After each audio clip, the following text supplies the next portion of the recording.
sitting arrangement. It is one of the most important topics because it is very, very important from exam point of view, especially when it is asked in entrance exams. It becomes very important for us to know about it.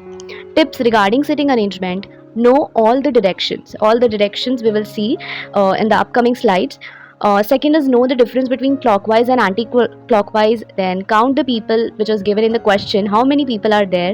Then draw the appropriate diagram accordingly and merge the sentences given.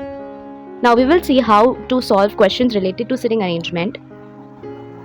First of all, these are the 8 directions: north, south, west, east. Then to the west side it is northwest, to the east side it is northeast. Similarly, in the south direction, it is in the west side, then it is southwest. If it is in the east side, it is southeast.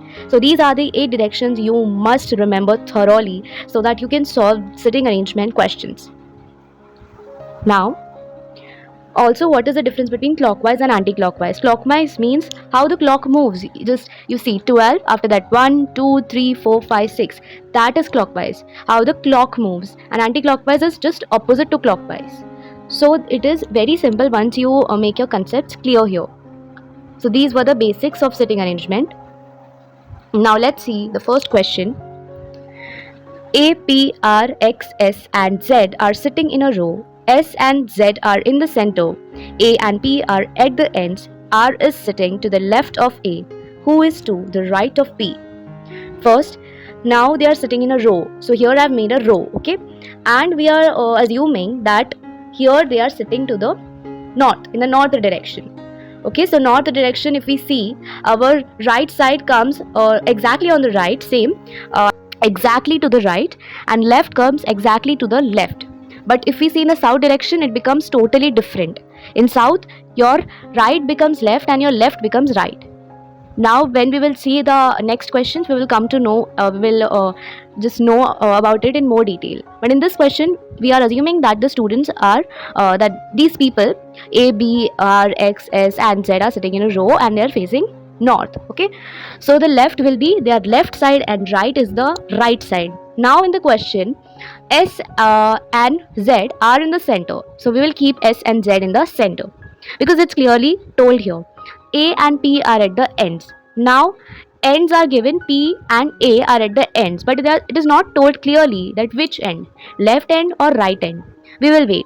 Then R is sitting to the left of A. R is sitting to the left of A. That means R is sitting, so we will write A. Okay, and A is left, to the A's left R is sitting. The question is like that. Actually the statement is telling you that to A's left R is sitting. Here, just to make you confused, it's written R is sitting to the left of A. That means A's left side R is sitting.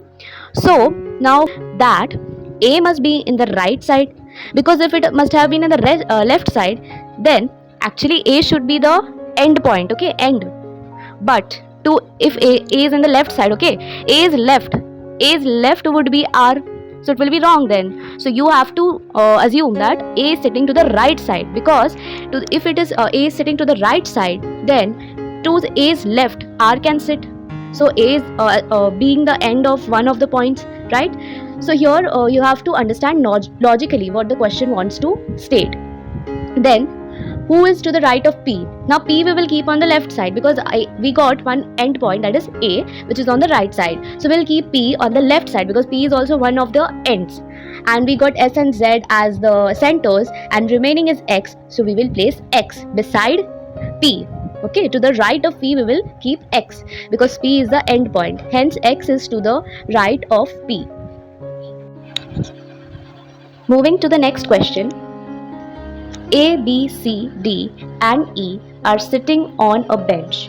A is sitting next to B, C is sitting next to D, D is not sitting with E, who is on the left end of the bench, C is on the second position from the right, A is to the right of B and E. A and C are sitting together. In which position A is sitting? Now again this question seems very tricky, but read it carefully and you will get the answer correctly. So first we will see A, B, C, D, E and E. We will count how many people are there. Total there are 1, 2, 3, 4, 5. 5 people which are sitting. Now A is sitting next to B, C is sitting next to D. D is not sitting with E. who is on the left end of the bench. Again we will assume that they are facing to the north. These 5 people are facing to the north. They are sitting on a bench. Bench means here again it will be in a row. Okay, we will assume that they are facing to the north. Now to the E, see, D is not sitting with E, who is on the left end of the bench. On the left end of the bench, who is there? E. Now we got here one clue that E is to the left end. That means to the left end, E will be there, so we wrote E.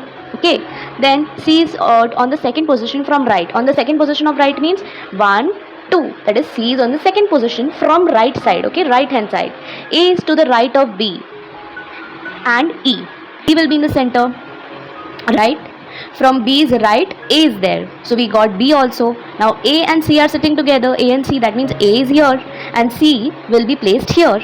So in which position A is sitting? And yes, and then we got D. Okay, so D will be on the right side because it is not sitting with E, and E is on the left end. So D will be on the right end. So hence we got the position. Now in which position A is sitting? Your options are given between B and D, between B and C, between E and D, between C and E. Correct option. Where is A sitting? Between B and C. So see, it's very simple once you understand the question and read the question properly.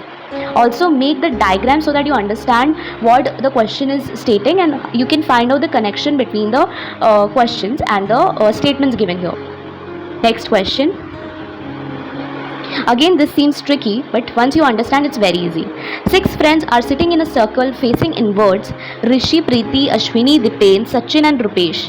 First, Preeti and Ashwini are exactly opposite to each other. Second, Sachin is in between Preeti and Dipen. Third, Dipen is immediately to the left of Ashwini. Fourth, Rishi is not exactly opposite to Dipen. Now there are 6 friends, so we counted how many people are there? 6 people. They're sitting in circle facing inwards. Now this is very important. Facing inwards, that means they are facing to the these people are facing inwards. Okay, here inwards means the position of that the right and left changes of people. Okay, those who are facing to the south, that means inward, they are facing to the south. Their left becomes right and their right becomes left. You can just check if you want to check on yourself. You can actually tilt the so you can actually make the image and you can check by yourself as well. Okay, so just to understand also, you can make the diagram and understand clearly. Now we will go with the statement. We will first make 6 points. Here we will make 6 points randomly. Okay, and they are telling inwards. That means everyone is facing to each other inwards, because the discussion, of course, the discussion takes inwards, right? They are seeing each other and they are speaking with each other. Okay, imagine like that. Now Preeti and Ashwini are exactly opposite to each other. Now we will assume any point to be Preeti. Now Preeti and Ashwini are facing exactly opposite. That means Preeti is on Preeti's front. Ashwini is sitting, yes, just opposite to Ashwini, Preeti is there, and so they are like exactly opposite to each other. So here also have shown like that. You can assume any point which shows exactly facing opposite to each other. Sachin is in between Preeti and Dipen. We will write Sachin again. We will write Sachin beside Preeti, because we know it is between Preeti and Dipen. Now Dipen must be somewhere here, because in between Dipen and Preeti, Sachin is there. So we have to think like that and make the diagram accordingly. Dipen is immediately to the left of Ashwini. Now we will assume Ashwini. Ashwini's left is Dipen. Now Ashwini is facing to the north. So north's left is left only.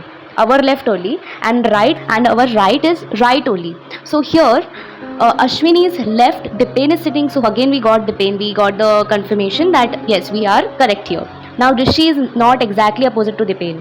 Not exactly opposite to Dipen means Dipen is not facing to Rishi and Rishi is not facing to Dipen. That means now we have 6 persons. So here Rupesh's description is not given. So Rupesh must be opposite to Dipen, right? So Rishi must be to the Ashwini's right. So see, this is actually very simple. Once you understand the question and read it properly, you get the answer very quickly. It hardly takes just seconds to find out the answer of this question. I hope it was helpful, and here related questions are also there. Who are the neighbors of Dipen? Options are given: Rishi and Rupesh, Ashwini and Sachin, Preeti and Sachin, none of them. So again, who are the neighbors of Dipen? Sachin and Ashwini. So Ashwini and Sachin, okay. Who is sitting opposite to the pen? Opposite to the pen is Rupesh. So the answer is Rupesh. Who is sitting just right to Ashwini? Right of Ashwini is Rishi. So Rishi is sitting. Now you tell me who is sitting in between of the pen and Rishi. You can get the answer very easily. So it's Ashwini. So this was it for sitting arrangement, and this here we come to the end of the video. I hope you enjoyed watching it and you found it very helpful as well, and I'll keep on making such videos, so please do subscribe to this channel.